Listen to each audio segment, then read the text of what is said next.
Do you read the news or keep track of anything? Are there anything interesting that you've come up with lately or in the past?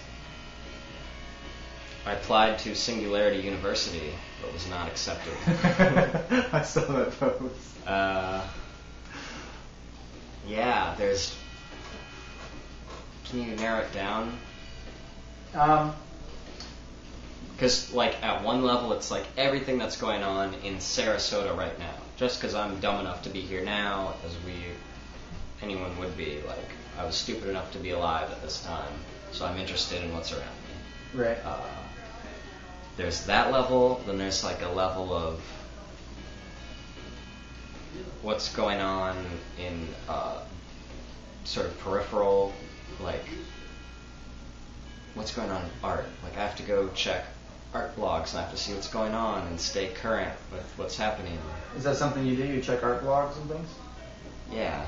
Cause what else do you check? Like what else? Delightful. It's degraded into. I had a professor at Florida State that got me into. He got me into rapid prototyping, which is a 3D printing, which is like you have your computer's printer, which prints an image, but this would make an entire object. So the idea would be that in the future, you need something.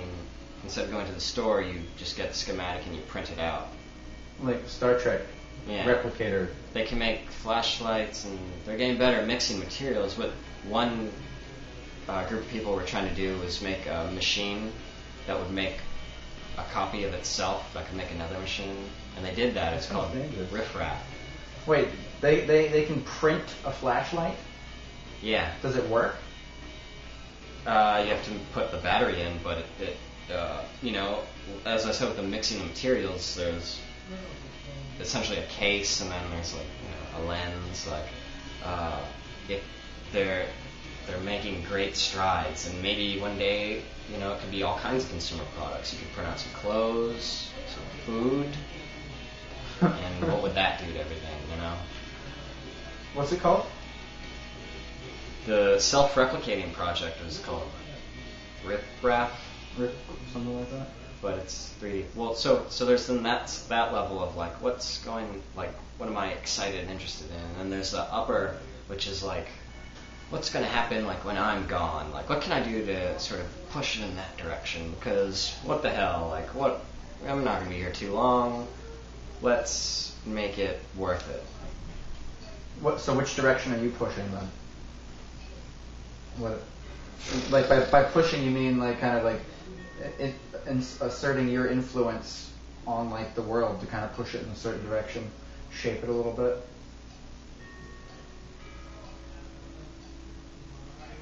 That would be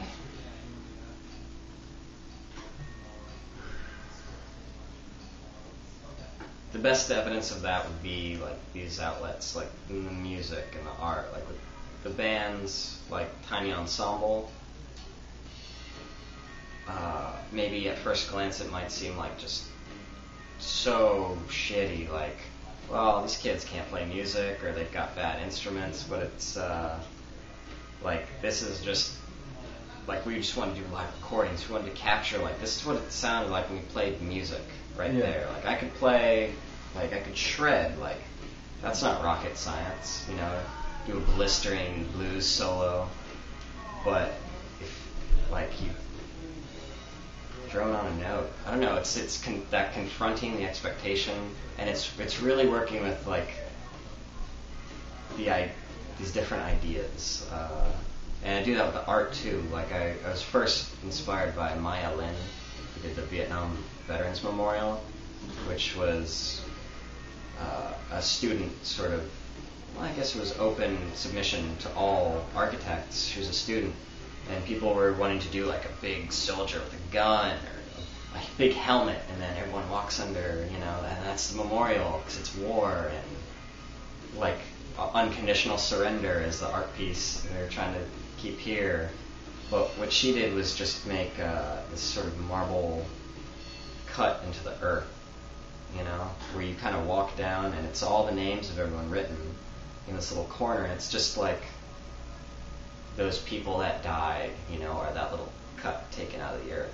And that was the first time I realized that you could build something conceptual, and that would be something just not as apparent or obvious as it would seem. So, with the music, like, Tiny Ensemble is supposed to be janky and low fidelity, as with any other band project.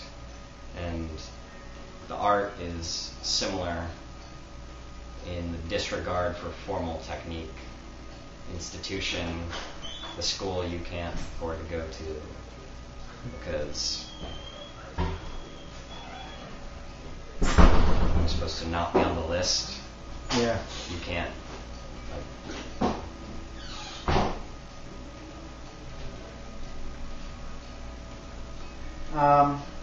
Let's talk about some interesting vacations or adventures, some type of like experience that you've had outside of like the ordinary routine. None. None? Oh wait, the tour. Okay. 3-week tour on the BernardTheBus.com. How was that for you?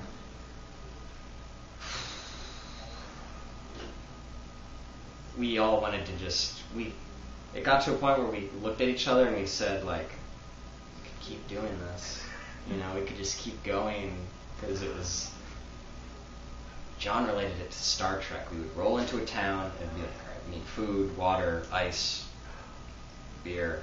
Like, it was,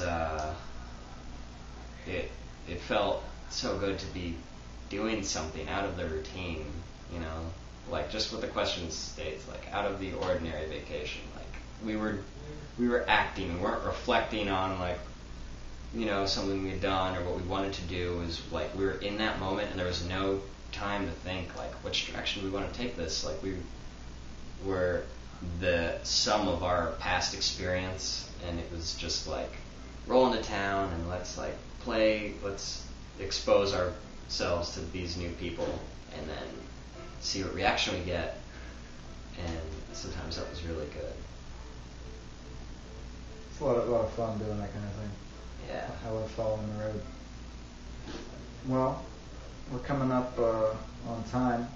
Is there anything you'd like to add? Anything you would recommend that people check out or see? Yes. So when I think of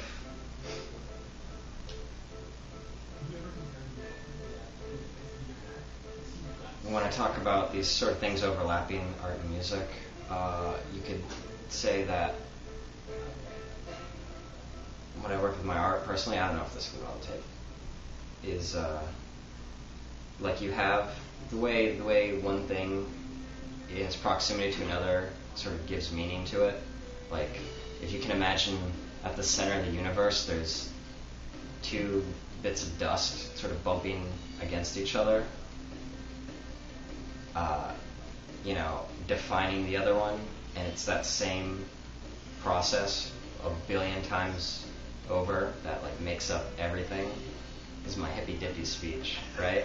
Until, like, here we are today interviewing, and it's like these intervals, these interactions, and definitely it's a dialogue. Like, the only reason Tiny Ensemble would mean anything is because there's bands that are produced and rehearsed, so it's like, enter your spot in the timeline here. Same thing with the art, is like, it's an ongoing conversation. It sounds dumb. I liked it. Other people loved it. Well, can I put you on my website? Please. All right, thank you. Thank you to Greg Ferris. Say hi to anybody, mom, dad, siblings, best friend. Mom, Dad, Courtney, Fake Jackson, Aaron, Roth, Andrew, everyone that's helped me and supported me. Thanks, guys. All right. Thank you. Goodbye.